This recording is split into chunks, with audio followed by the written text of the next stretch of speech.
And let's meet today's presenters. We are so lucky to have a couple of asset visibility experts on the webinar today. First off is Jimmy Graham. He's a Senior Director of Product Management at Dragos, and he has previous experience as an Information Security Manager, a penetration tester, and an incident handler, working in both corporate and higher education environments.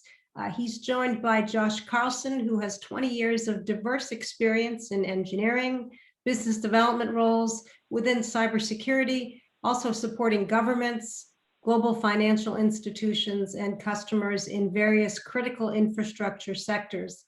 He's also very active in the ISA Global Cybersecurity Alliance, whose mission is to improve control systems, safety, and security through better adoption and implementation of standards. With that, I'm pleased to let Josh kick it off for us. Fantastic. Thank you so much, Linda. Really appreciate it. And again, wanted to thank everyone for joining us today. This is our third webinar in a series. And so I wanted to spend a couple of minutes here at the beginning, kind of catching you all up on what we've been talking about over the last ones. If this is your first time joining us, so you don't feel kind of lost in the context of things. After all, context is key in almost everything we do in life. And also to make sure that we're in alignment on the subject that we're talking about today. So when we started this webinar series, we first laid down our kind of definition of asset visibility. And to quickly reiterate, asset visibility is that all-encompassing, accurate view of every system, device, user, and connected thing that may be transmitting data within your industrial control system environment. That could include some remote connections that we've seen a lot here recently. And some of those remote connections may be originating from outside of your organization. We discussed how at first glance an OT environment may have some traditional looking IT systems, devices, operating systems, and maybe even applications. But it also has a lot of non-traditional components that can be vital to the success of that environment. Connecting that with a relatively new industrial buzzword, digital transformation, we have observed many organizations recently adopt this concept and begin evolving their business strategies in that area. The results add a tremendous number of benefits overall, all right? Getting that visibility, getting more important information to the right decision makers to do things that'll help profitability, sustainability, safety across the business. However, it can create some risky blind spots for the team when unexpected consequences, with unexpected consequences if it's not done correctly. We talked about some good places to start your asset visibility journey. Our guidance is pretty straightforward. Either start it at the immediate control system level, or if that's too much risk for the OT group to accept or to work with, then flip the order over and start it at the outermost layer. As you can see there, maybe in that diagram, labeled 3.5, kind of that DMZ area in between the IT and the OT networks. And the reason that we talked about doing it that way as well is because if you read any of our year in review reporting, you'll see that most of the compromises and issues or challenges that organizations face were initiated from the top of that Purdue model in that IT zone and then work their way down into the OT zone. Key takeaway here is that for this portion of the presentation, what we wanted to do was say that the word asset, when we say asset visibility, right, in the OT world, it's more closely related to enterprise, right? So if your background is in IT and you hear about IT and all that kind of stuff, that's where that kind of word association. So when we think asset, we think of the entire site, the entire facility, not just one specific piece of it. We continued the presentation by talking about how having a proper perspective of asset visibility is essential, right? In this context, our opinion is that it's not appropriate for an organization to say we have good asset visibility when they're only looking at static data sets, old network diagrams, or asset lists from when the system was built or during the last upgrade. And so, we said, hey, you need to have something that's a little bit more real time than that. And then we concluded the first webinar series by discussing how an effective asset visibility strategy then supports a healthy risk management program. After all, can an organization genuinely understand their actual risk posture if they're unsure what systems devices and other connected things are transmitting data across that industrial control environment? In our opinion, no, they can't. So jumping into the second webinar, and again, sticking with the context theme is key here. We talked about how in-depth asset visibility provides applicability for each individual within the organization, right? Regardless of their role. Like how everyone plays a role in safety. It's kind of a common thing I see in industrial control environments. They also play a role in cybersecurity. So with that, we wanted to highlight how asset visibility can help you, right? By taking a kind of a what's in it for me approach to that. And so we kind of talked through each of those different roles that you see there in that little screenshot. After talking about the roles, we went through the crown jewel analysis process at a high level, discussing what having an effective and near real-time asset visibility capability within your ICS environment, right? And how that would be fundamental to ensuring that your most important asset, the crown jewels, whatever devices, systems, intellectual property create your crown jewels, right? Then making sure that they're adequately monitored and then protected.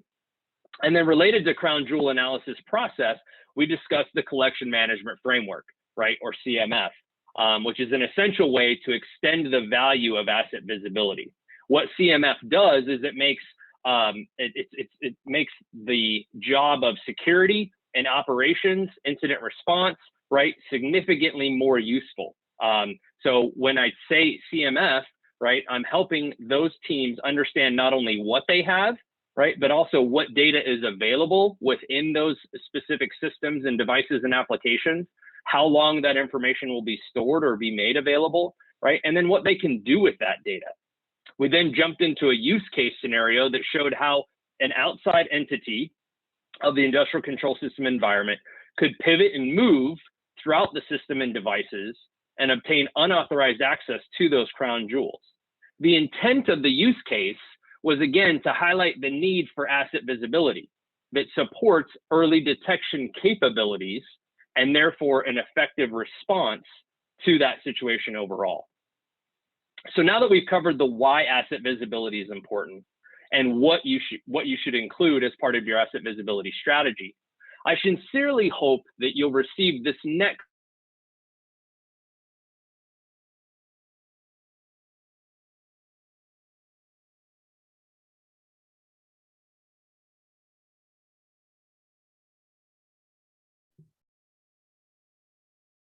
Josh, we can't hear you. the effectiveness of the operations team. Without further delay, let me pass the baton over to Jimmy. We'll spend the next 15 minutes or so talking through how asset visibility, as he discusses and demonstrates some effective ways the Dragos platform is designed to address and streamline that asset visibility challenge. We encourage you to ask questions again using that QA section down at the bottom. So with that, Jimmy, over to you. Thanks, Josh. So now we're going to do just a quick poll around asset visibility. So basically, this is kind of IT versus OT. So who has the best visibility of assets in their different environments? Does IT have the better visibility? Does OT have the better visibility? Are they the same? And same could mean both bad, both good, but are they the same? Or maybe you have no idea. Maybe this isn't your area and you just are interested in attending the webinar. That's fine too. That's a valid answer. So just kind of where do you see that fit? We'll wait a couple more seconds here and then we'll close out the poll and review the answers.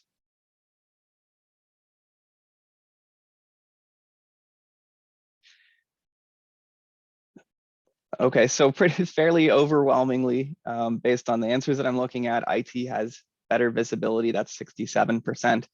14% said about equal, 7% said OT has better, and about 12% said I have no idea. So this is kind of what we expected to see. Typically, IT has the better visibility, and a lot of the reasons for that is that they're doing things that you don't do in OT environments, like active scanning, and they're trying to discover what's out there and doing this type of active discovery. So one of the things that we'll talk about here is how Dragos can kind of help fill that gap between IT visibility and OT visibility, and we can do OT visibility in a safe manner.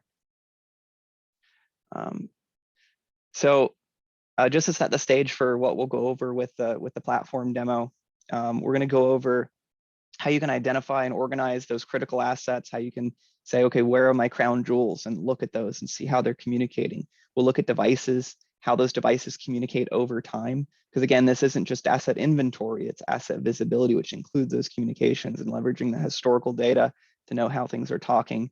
And we'll drill into some device details and things that will help with whether you're doing investigations or maybe looking at compliance, checking firmware version, things like that. So I'm going to go ahead and share my screen, and we'll hop over into the demo. All right, so before I get into the use cases, we'll dive into a couple different use cases. Before I get there, just going to show you around a little bit, give you the lay of the land so you kind of know what we're looking at in the different areas of the Dragos platform. So we have a couple different ways you can look at maps. We have an Explore map and a structured map. What we're looking at here is the Explore map. The Explore map is exactly what it sounds like. It's designed to explore. So this is data that Dragos has detected using our sensors completely passively. So we're not doing any type of active scanning or polling or anything like that. It's just us looking at the traffic and seeing what's there. And you can see we've picked up a lot of different devices and a lot of different communication paths between those devices. And if you pivot around here, some things stand out that make sense. Like we've got a historian here, and that historian has lots of communication paths to it. That makes sense. And this kind of shows you how things are talking and what's talking. You know, I can see some devices over here that are kind of in their own little world talking over there and so on. And I can look at this data in different ways.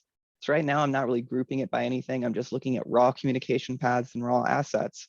But I can also group it by something like type. So if I group by type, this is something that the Dragos platform has automatically discovered and figured out for these different assets. So I didn't have to go in here and necessarily label the types. I can go and label the types if I want to override something or say, you know what, I think this is a more accurate description, but the platform will automatically apply these types. So we can see here's that historian, and we see all these network communication paths, and we see some virtual machines and some routers, servers, PLCs, HMIs, engineering workstations, and so on. And I can do that just completely with the data that's already in the platform without having to really configure anything. I haven't really configured anything yet. I've just said, go out and basically just listen to the traffic and see what's there. I can group by other attributes. If I want to look at just kind of a high level, what are my vendors that are out there? I can see, well, I've got some VMware, those are virtual machines. I have some Dell servers. I've got some Schneider equipment, and I can see it's all talking amongst themselves, which makes sense. There's those three that were off on their own. That's the SEL equipment. That's all talking to themselves and so on. And this is data that the platform has automatically put in there. We've detected the vendors. So no one had to go in and key in the vendors. It's all detected, it's all there. And I can just kind of have a quick overview of what's in there, how are things talking, how are things communicating. And this is kind of a high level view. If you really want to dive into details and things, you can do that. So if I can see some intercommunication, so I click on it, I can see all the individual, every single communication there, and so on. And then lastly, before we get into the use cases, if I group by zones is something that is it's kind of a mix of automation and manual configuring, because to some degree, there's going to be things that we're not able to know as a platform. We're not going to know your zones and how you necessarily want to group and organize assets. So we've introduced something called zones that allows you to automatically zone things into discrete categories. So you can see here, I have this this parent zone called power generation, and I've got these subzones that are wind turbine, solar panel, combined cycle. And what's nice about these zones is while these zones are manually configured, assets automatically get placed into those. So we'll pop over here. Before we get into these cases, we will do that here shortly. But we have the zones. The zones are completely automatically configured. So we saw that power generation is the parent zone. We've got a combined cycle zone, and we're just doing an IPv4 CIDR match. So any system that pops in here will automatically be zoned here. So I've gone and configured these zones. I can use this criteria to automatically zone. So once I've set up my zones, then now if there's new equipment that's discovered, it's automatically going to be zoned. And you're not just limited to IP address. IP address is one of the most common, but you can use the automatically detected type or class. You could use the vendor, a VLAN, which Dragos sensor picked it up. There's lots of different criteria you can mix and match. but basically all this zoning is based on your criteria. So that's kind of what we're looking at and what we're working with. And then we'll talk about a few different use cases. So say I'm a OT analyst, and my job is to do various different activities. We've got a Crown Jewels project, and I need to look into that. We've got some investigations we need to do. We need to look at different vendors and so on. So I need to leverage the platform to basically make my life a little bit easier. So, to talk about Crown Jewels, that's something, within our platform, you can label anything, with any attribute that you want to label it. So I can do something like within this Explore map, I can group it by my asset criticality, which is an attribute that I've assigned. And I can click apply, and I can see here are my Crown Jewels systems. So I've gone in basically and assigned Crown Jewels to these systems. It's going through that Crown Jewels process that Josh talked about in the previous sessions. And I can see these are the two, but rather than just, here are the two, I can run a report and all of that. I can click on it and see how they're communicating. So I can see this HMI that I've labeled as one of the Crown Jewels, or I can see this historian that I've labeled as a Crown Jewel, and I can see what devices they're communicating to. So I can click on those communication paths and get some information about it, or I can just look at, what assets are they communicating to, inside the various different networks. And you basically leverage that work that you've put into with that Crown Jewels process and leverage it immediately in the platform to kind of slice and dice and whatnot. So then, so far we've only looked at the Explore map. That's kind of the auto-generated map that you can pivot around and do the exploring and diving into. But we also have a structured map. And this is where it gets interesting with some of the other use cases. So let's say I am assigned to do something like give me 1 second, and I'm going to refresh this.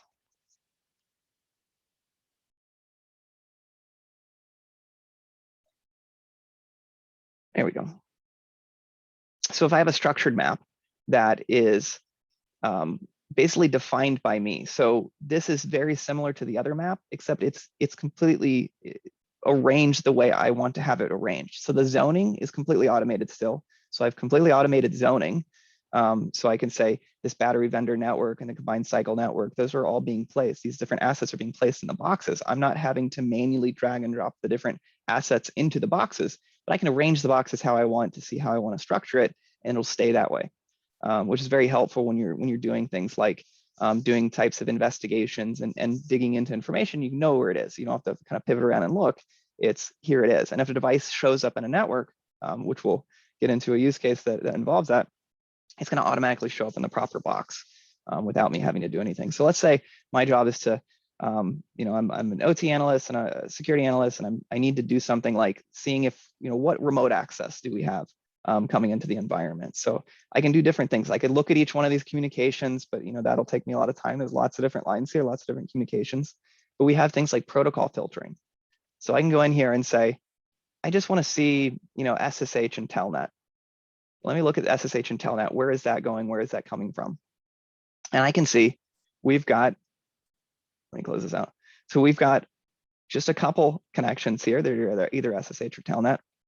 And I see that something's talking from our battery vendor network into the battery network. That's probably okay. Then we also have something talking from the internet into the battery network. Maybe that's not okay. So I can drill into here and see, yeah, this is the battery vendor support server. I've labeled that. I know about that IP address. I expect to see that. I can click on this and see what type of traffic was detected, just SSH, so it's not Telnet.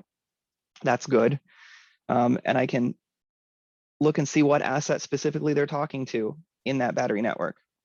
It's a cellular modem, and that's fine. That's what I expect them to be talking to within that network. But what in the world's going on here?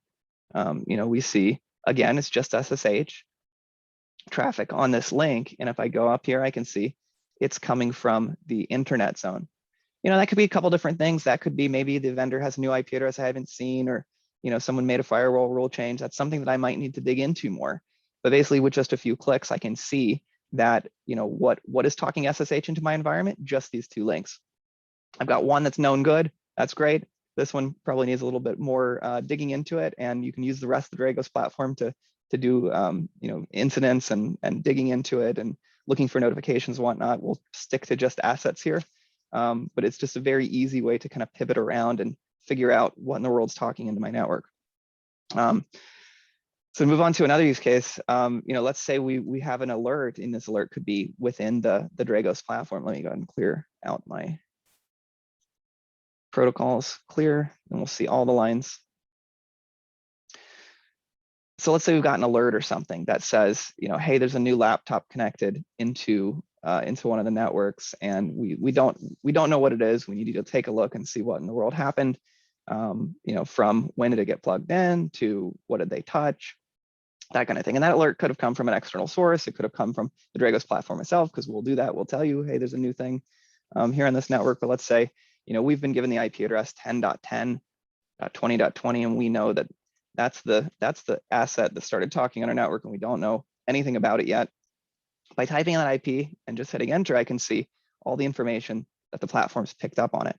So I can see things like, oh, it's a Windows XP host, it's a HP, and I can know, well, we don't have HPs, so that's not ours. Hopefully it's a vendor, and we can see, okay, well, we've picked up some SMB traffic, and yeah, that's one of our vendors. This PLC programmers are us, that's one of our vendors, so not a huge incident, but let's at least figure out and make sure that nothing weird happened, and that it really was that vendor that was plugged in.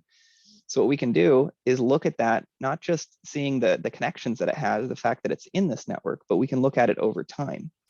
So again, we've got this concept of this time bar here where we can see, right now we're looking at all the different, basically 24-hour segment, because I've done my master search up here is for this 24-hour segment. I can see a breakdown here, but I can zoom in on a very specific time window. So if I start all the way back here, I can click this play button, and what it's going to do is it's going to show me the different connections over time.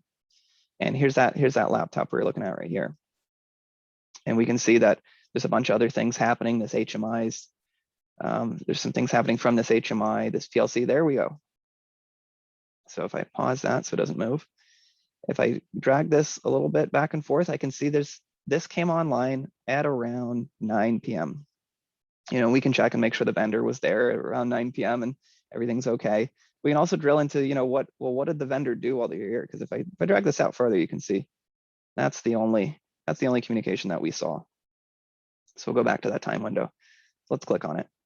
So we can click on it and see, okay, there was some SMB traffic, some ARPs and NetBIOS, ICMP. We can see basically what kind of traffic was between those two systems, what kind of connections were made. And we can also do the same thing with the HMI. So the HMI right now has a couple connections, but we can extend that time window out. And in fact, we can press this other play button that's just going to extend out this arm of it to see, okay, what connections were made since this laptop talked to it. We can see a few more pop in.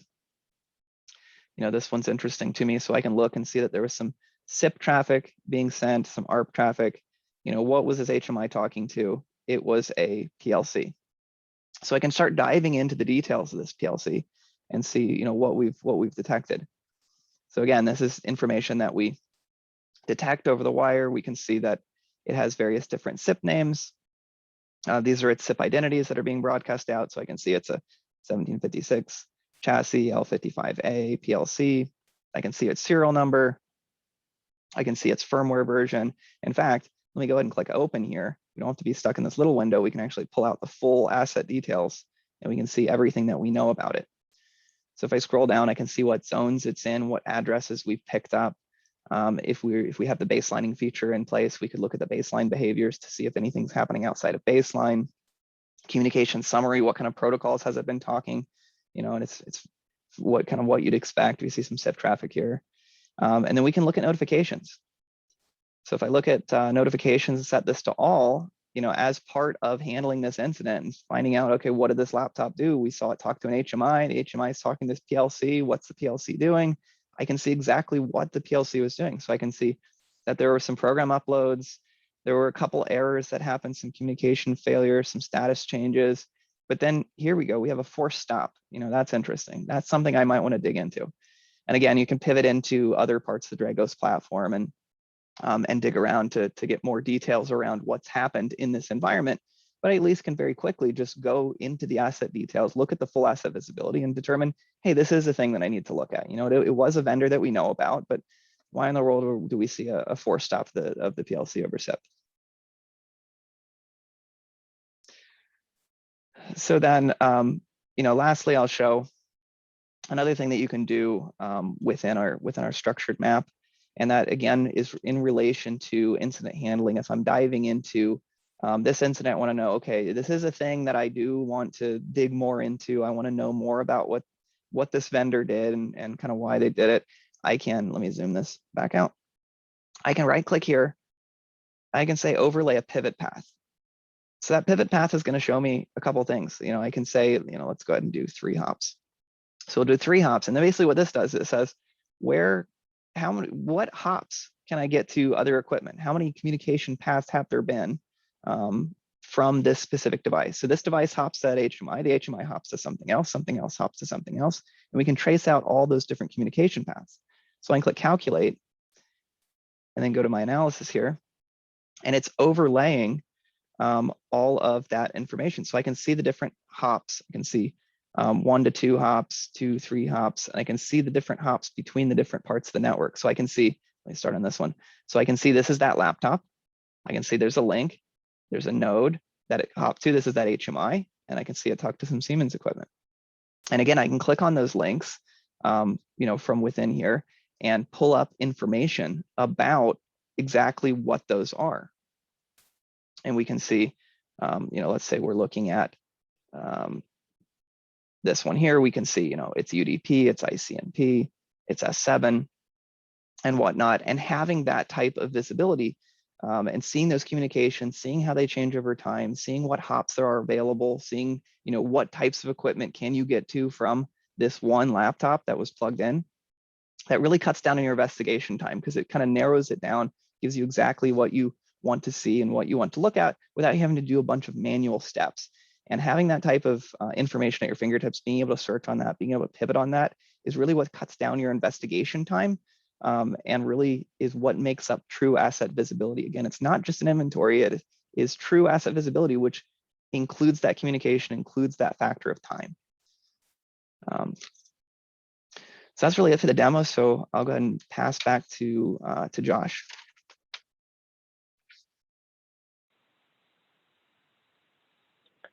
Perfect. Thanks, Jimmy. Appreciate it. Man, that was fantastic. I really thank you for going through all that in such in-depth detail. And I hope that everybody was able to follow along, see a couple of different use cases. Obviously, in a webinar, it's a little bit difficult to always really be super detailed on every single aspect of every single use case that's out there. Saw lots of great engagement on the Q&A. So looking forward to jump into that. But before we do that, I wanted to just make sure a couple of key takeaways. First and foremost, again, throughout this webinar, we have stressed the idea of obtaining real-time data within the environment is foundational, right, to true asset visibility. Saying that you have good asset visibility by saying, I've got this network drawing that, you know, my vendor gave me, my system integrator, you know, did this thing. I had a guy come in or a team come in and they did this, you know, security assessment, and they gave me all these great charts and things like that. That's awesome. And that's part of the process here. But at the end of the day, if you don't have real-time or near real-time data within the environment, it's only as good as that last snapshot that you have. So again, hopefully you kind of took that away, saw the value that Jimmy was showing there, and being able to quickly see when things were coming online, who they were communicating to. If somebody comes in, you know, to the environment who's not supposed to be there, what did they do while they were there? Super important information. Which kind of leads me to my second point, understanding that connectivity and communication paths, right? That will significantly increase your team's efficiency as they, you know, look into incidents, as they investigate things, as they look at applications that may be buggy. You know, the vendor hasn't acknowledged the bug yet, and you can kind of see using something like the Dragos platform going, wait a second, that asset is just blasting out commands, and it should not be doing that. And, you know, I say that from experience because we've encountered those situations in places that have deployed the Dragos platform. So very cool feature sets there. And again, over time, I think really helps to narrow down, here's 10,000 alerts, go figure out what to do. No. Let's focus on this one that happened at this time. Can really help increase your team's efficiency. And last but certainly not least, right, what we have seen, what we have experienced in our short 5 years of Dragos is that organizations with cyber operations that have a mature asset visibility program are better poised to have a sustained competitive advantage. Kind of a mouthful to say there. But what I'm saying is that people who focus on asset visibility, using that near real time, right? When situations like SolarWinds come up, when things like, this new malware comes out, when things like this new vulnerability comes out, they spend significantly less time worrying, where are those assets? What assets are vulnerable? Which assets, are communicating to what?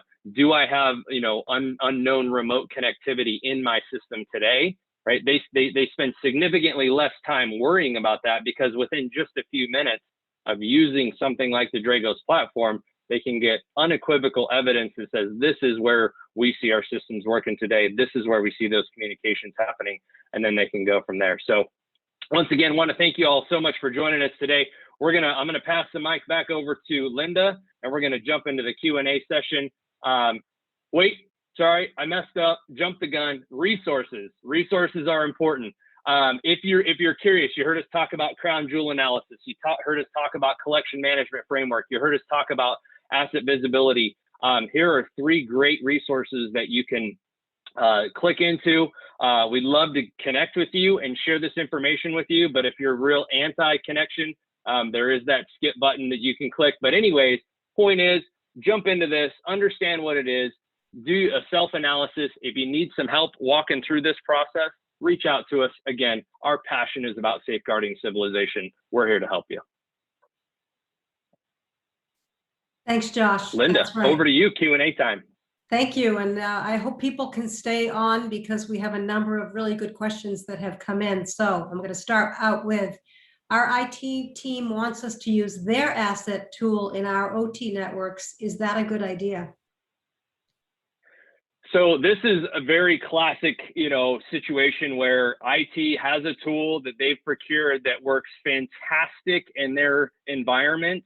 But the problem that we often see with using tools that are designed for an enterprise environment, for an IT-centric environment, where a Windows operating system can handle multiple scans of multiple systems at one time. They are resourced extensively to handle those types of inquiries and requests.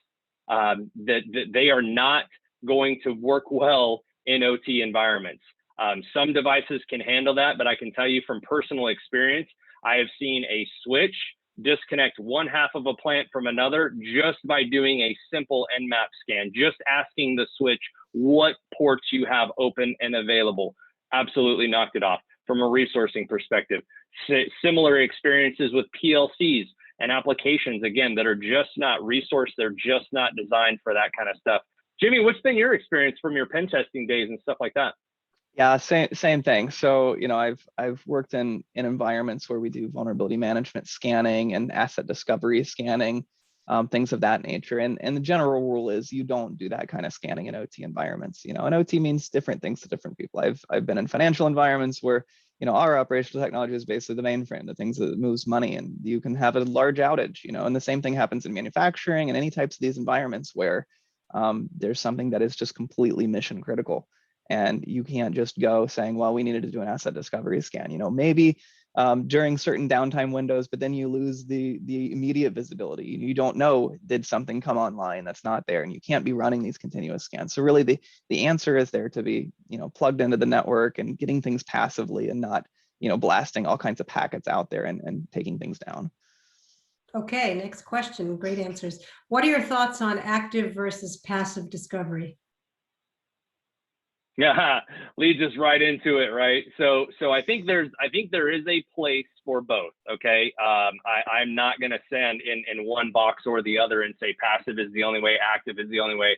There are definitely benefits to both, but I think it comes down to what we've been preaching for a long time. What we're starting to see a lot of organizations pick up on is this whole risk-based approach to cybersecurity. What do I need to do now? What do I need to do next? And what really should I need to do never? And from an asset visibility perspective, passive gets us a lot of information. Everything that you saw Jimmy present today was from a passive perspective. Passively getting information off the wire through span ports, taps, things like that. The ability to collect Windows event logs and other logs from devices that are designed to send that information to us. One thing we didn't talk about was some of the integrations that we have with like a Pi historian, for example, that can communicate with assets that don't necessarily speak IP-based languages, but we can integrate with them and they can provide us alerts, again, through their normal mechanisms. There is a time and a place for active, and I'll kind of let Jimmy talk to that because I think he's got a little bit more experience in that here recently. Yeah, so it's, you basically covered it with the active versus passive. It's that, we're not going to say there's never a place for any type of active anything. There's some regulatory requirements that require a certain amount of active activities at certain times. But, for the ongoing steady state, every day, I just want to know what's in my environment. It's really, you can be there passive and see everything that's talking. And like Josh said, the integrations as well, because not everything is going to be IP. So pulling that information in, having the ability to import that without having to listen to the network is also critical to that full picture. Got it. Okay, next question. We already have threat detection in place. Do we still need asset visibility? Jimmy, you want to start here? Sure. Yes. So the asset visibility is what gives you context when you get that threat information. So if you're, in doing some sort of incident investigation, kind of like I showed in the demo, without the asset visibility, without understanding what are the assets, what protocols are being talked, what are the pivot points, what places can this user get to, or this laptop or this HMI or whatever device you're talking about. Without that context, you don't really know what truly happened. You might know, yeah, we saw an IOC come through here and now we're all worried, but what happened? What's the actual true story? Without asset visibility, you really don't have that story. Okay, who sets? Yep, and the only thing I would add to that is that you get a lot of threat fatigue, right? You can get a lot of organizations who say, well, we have this ability to capture all of these different IOCs, and when it's real easy to manage in a proof of concept environment where there's 4 or 5 of them, and somebody's kind of running a basic set of commands to kind of prove out some IOC detection capabilities. But again, if you don't have the asset visibility foundation and then throw the threats on top, your team is quickly going to become overwhelmed with, here's a bunch of threats, go figure out what to do with all that information. So sorry, Linda. No, I was jumping the gun. We have a lot of questions that I would like to see us get through, and I was just suggesting that maybe we can get through them a little faster so we can get more folks' questions answered. To that end, who sets the criticality of assets? So that's really up to the individuals that are managing that inventory.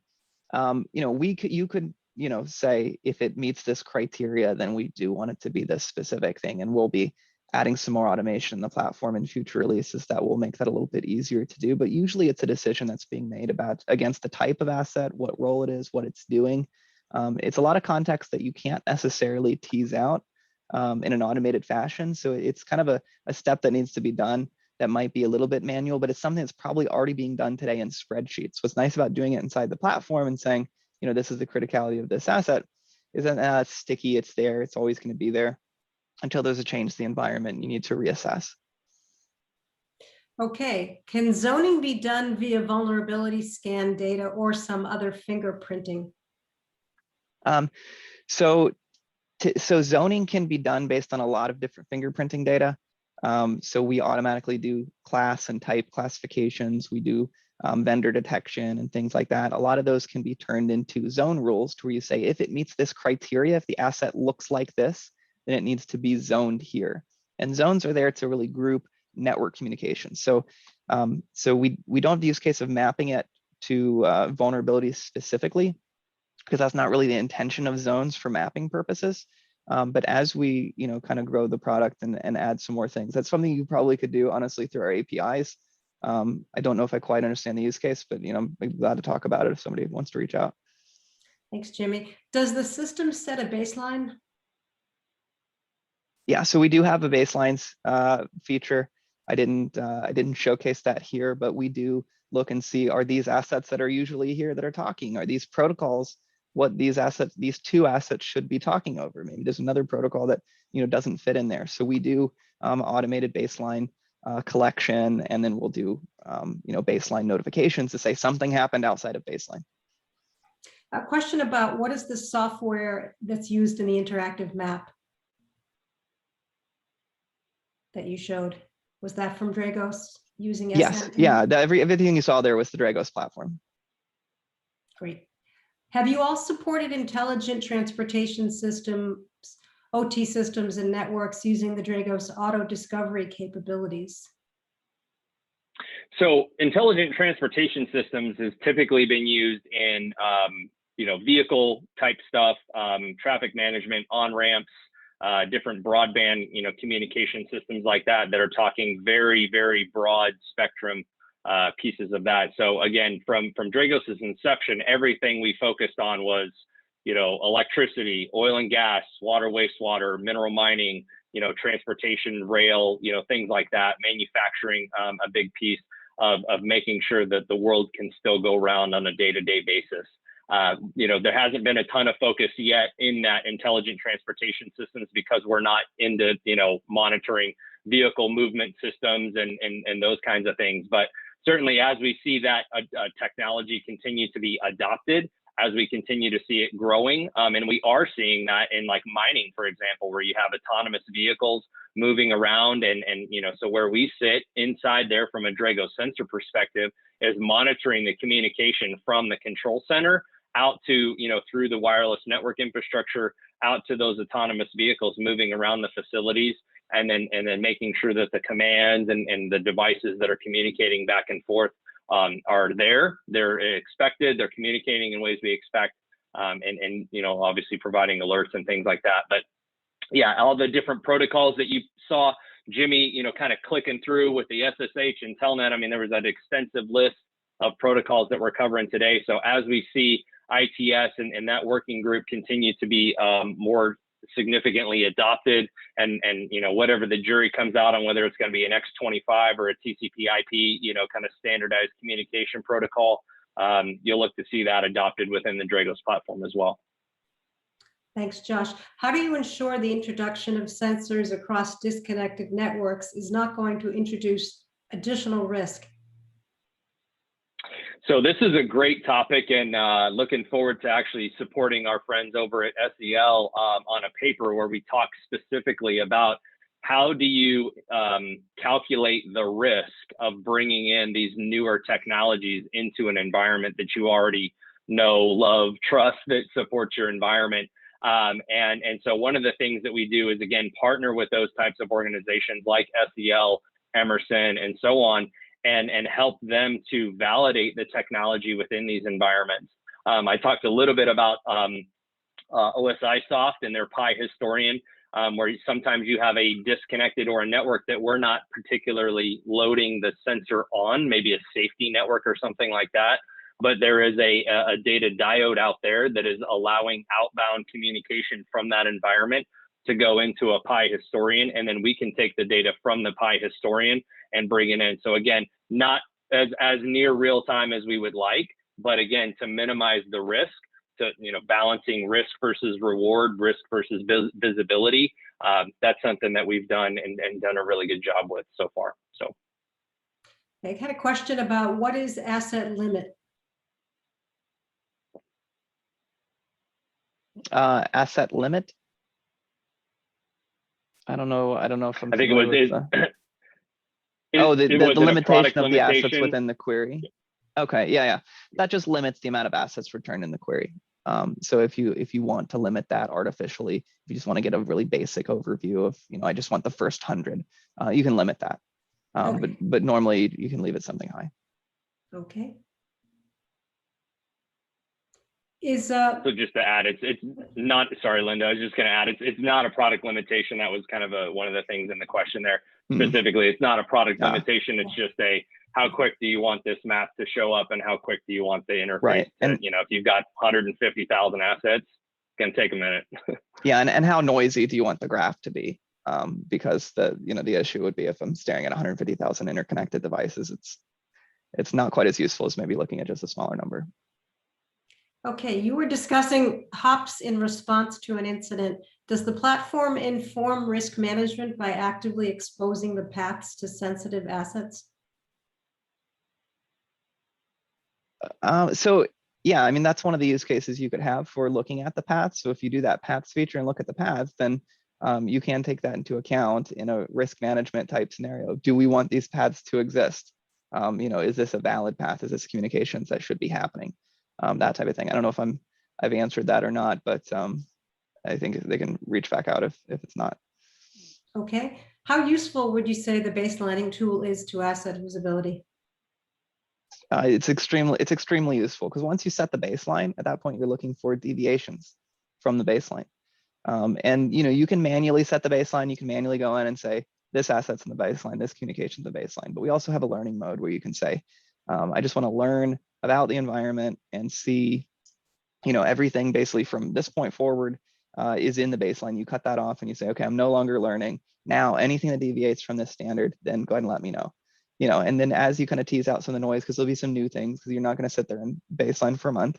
But as you tune it and train it, at that point, it's just kind of waiting for notifications. Say, did anything happen outside of what I already know is okay? So it becomes a very powerful feature for visibility. Okay, question about zones. When you talked about zones, does the platform create the firewall's rules to create those zones a la the Purdue model? So there are some things that you may see us announcing in the future that involve some firewall things. So nothing that we've announced thus far. I don't know if Josh has any more information on that. No, definitely, again, our partnerships with Fortinet and others that we're working with today and some other projects that we're doing with the Department of Energy will focus on this type of interconnection and interoperability. Today, we're not actively telling a firewall how to create a zone, but one of the things I would say I've seen organizations do is say, let me validate, right? I went to my industrial control vendor, the big names that the Emersons, the Schneiders, the ABBs, the Honeywells, etc. They told me they built this kind of system. The Dragos platform can then provide the visibility that you're looking for to validate, hey, they told me these devices are communicating to these systems in these ways using these protocols. If that is true, and I can trust the Dragos platform implicitly, then I can create a set of firewall rules, with the information I got from my DCS vendor, as well as the information that I can see validated inside the Dragos platform, and create a very nice finite set of firewall rules that say, now I can do really strict zoning and conduit models, right? Kind of following that ISA 62443 stuff around how do these systems communicate and how do they connect with one another. So. Okay, can Dragos see non-IP assets? Yeah, so we're not going to see, when we're plugged into an Ethernet network that uses IP, then we're going to see IP. We'll also pick up protocols that, basically anything Ethernet, but like Josh was referring to before, there are other types of devices that we can import data from that may have things like serial devices and things. And sometimes you can get some more visibility into devices as long as there might be something in front, like maybe a serial bridge or a chassis device or something where there might be some communication that does go over IP that does give us visibility into something behind it. So there are some scenarios like that. There's also a scenario we can also import things. Okay, this one looks like maybe a question for Josh. Can Dragos work alongside other existing performance monitoring systems? Yeah, 100%. Again, from the very nature of the platform itself being passive, we can, we coexist within an ecosystem. Our partners that we leverage, like Emerson, I've talked about, McAfee, we've talked about several other different types of technology companies that are out there. So if you're looking at, a network performance monitoring system that you're using to kind of manage the network switch infrastructure, looking for crazy loads or, devices coming up and down and things like that, if you've already got some stuff like that happening in the systems and in the environments today, we can just ride right alongside of that. If you're resource constrained, we're also going to be talking here very, very shortly, a little sneak preview here on some partners that we're going to announce later on this quarter around, switch, span, tap, aggregators, things like that, that will expand the capability of that infrastructure without overtaxing that network switch that we're kind of dependent upon from that. Okay. Great to see these questions still coming in and people really paid attention. Here's another one. The visibility into the assets is the first requirement, but what about a response to something out of bounds? Most of us in OT are not experienced in responding to these events. So where do we go from visibility? And on our related question, wondering about playbooks that we have, but we didn't show. So that ties in nicely. Yeah, so the presentation, the demo is more centered around asset visibility and not into the threat side. So the Dragos platform has a very deep threat and analytics side of the platform where we dive into that a little bit deeper. That's where the playbooks are. Playbooks are things that explain to you exactly how to handle certain things that come up. So you don't have to know that in your head. You see a notification and it's a it's a severity 5 or 4. It seems like a big deal. It's like, what do I do? How do I handle this? We have playbooks that tell you what to do for those scenarios. So you don't necessarily have to have that experience if something is out of bounds and you're in OT and it's like, this is not a normal thing that we do. The playbooks can kind of help you what to do next. Yep. Thanks, Jimmy. What are your sensors in this port mirroring? So this, yeah, go ahead, Josh. I was going to ask, this is another question that Rick Hadley had around the details. I'm assuming each sensor needs to be in each kind of zone, and what do the sensors look like, dedicated hardware agents, things like that. So great question, Jimmy, I'll let you handle it. Sure, yeah. So it can be, as long as we can see the traffic, that's really all we need. So that can be port mirroring, that can be a span port, that can be a Gigamon, it can be a device, any device that can get us the traffic, then you place a sensor in front of it. So a sensor is a piece of hardware or virtual that is there to just listen to traffic any way you can get traffic to it. Okay, does Dragos require any endpoint agent or client to collect all the asset discovery? No, so we don't need any type of agent or endpoint. We're not doing SNMP queries or WMI queries. We're just looking at everything passively. But we also have added the capability of consuming Windows event logs. So we can do event log collection. We can also do that passively as well. So that does not require an agent or our agent to sit on there. You need something that will actually ship the logs over syslog, but we will pick those up passively and then give you more notifications and some deeper threat information based on what we see in those logs and asset visibility as well.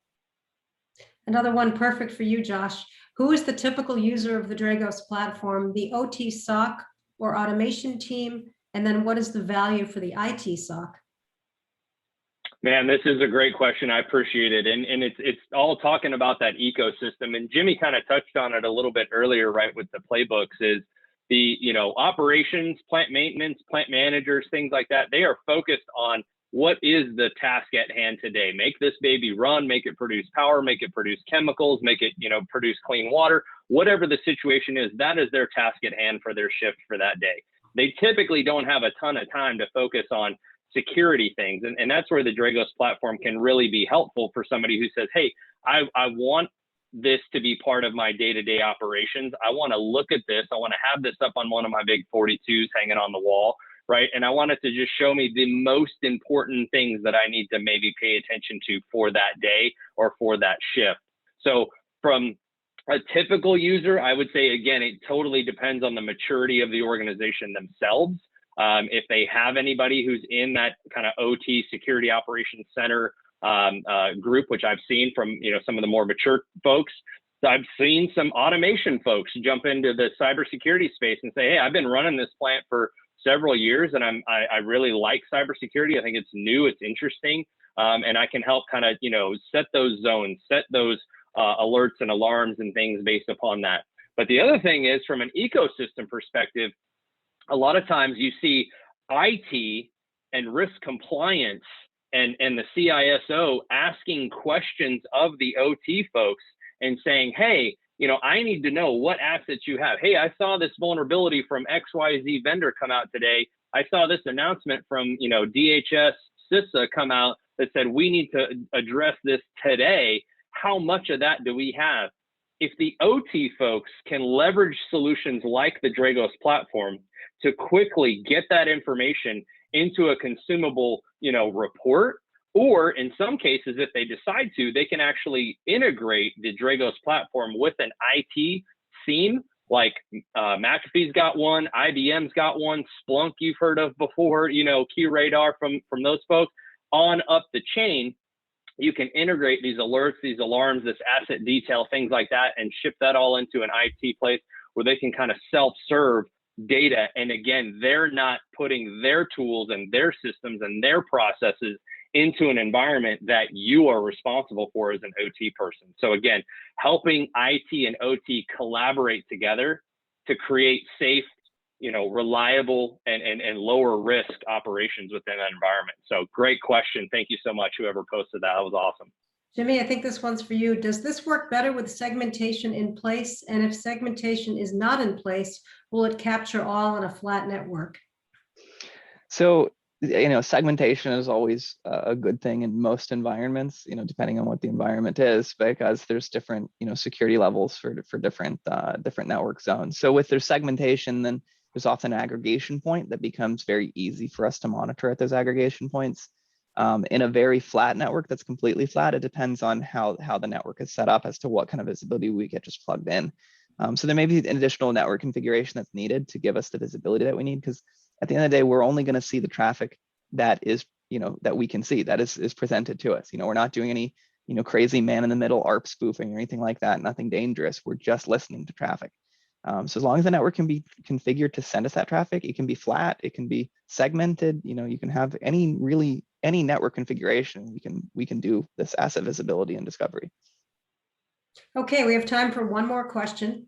Are there any potential challenges in an infrastructure situation when the assets are globally deployed and in many cases mobile? I assume that as long as the pipe is big enough, everything would be fine. Yeah, I mean, so it really works with any size environment, any size network, global even. We track things. You can add, I didn't show this, but I could have grouped by country and city and all those different things within those different assets to say these are how they communicate and these are how they communicate even cross country. So the network can be large, whether that's geographically large or large in number. It's basically all the same to us. Now that might make the map look very different. That's where we start doing things like setting that asset limit to say, I don't want to see 150,000 things all in one screen. But that's where you get into zoning and, kind of tuning that environment to say, these are my network segments. This is how it's set up and that kind of thing. So yeah, it should work for everything that was listed there.